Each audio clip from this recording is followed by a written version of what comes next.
আসসালামু আলাইকুম। Computer office application কোর্সের চতুর্থতম ক্লাস।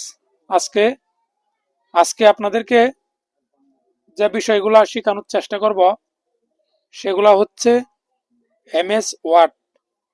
অর্থাৎ আমরা গত ক্লাসে যে বিষয়গুলো শেখানোর কথা ছিল ওই ক্লাসেরই একটি অংশ আজকে।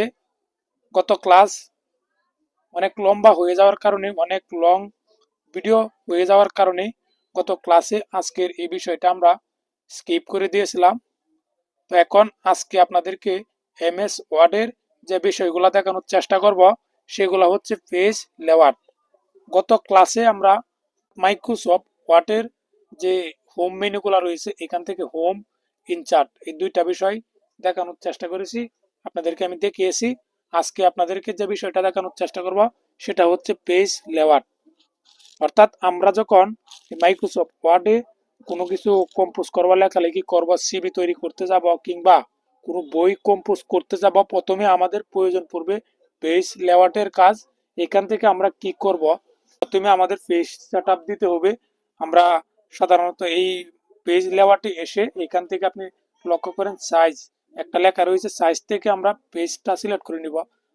আমাদের বাংলাদেশে ওই আপনার অফিসিয়াল যত কাজকর্ম রয়েছে ম্যাক্সিমাম কাজকর্মই A4 সাইজের পেপারে আমরা করে থাকি।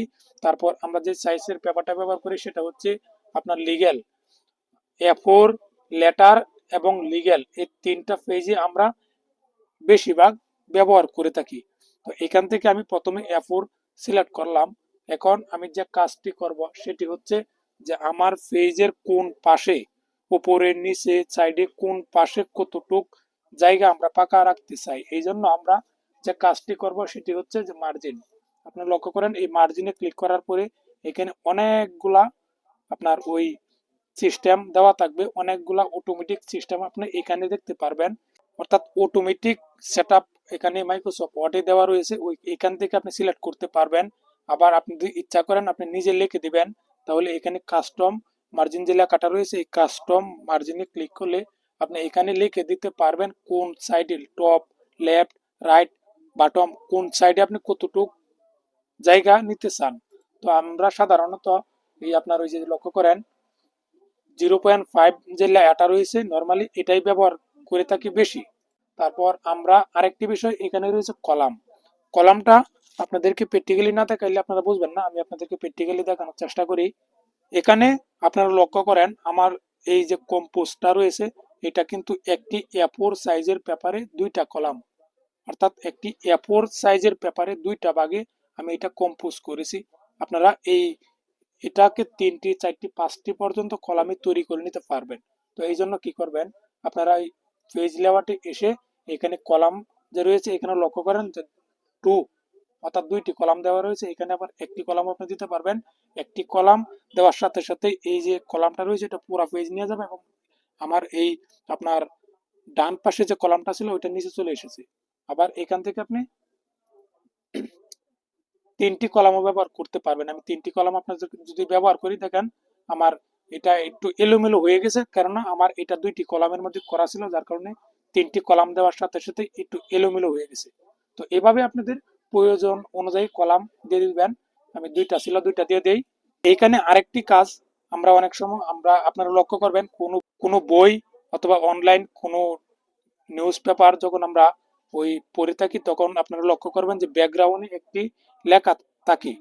ওই ব্যাকগ্রাউন্ডের ওই লেখাটা দেওয়ার একটি কারণ অন্য কেউ যাতে ওইটা কপি না করতে পারে।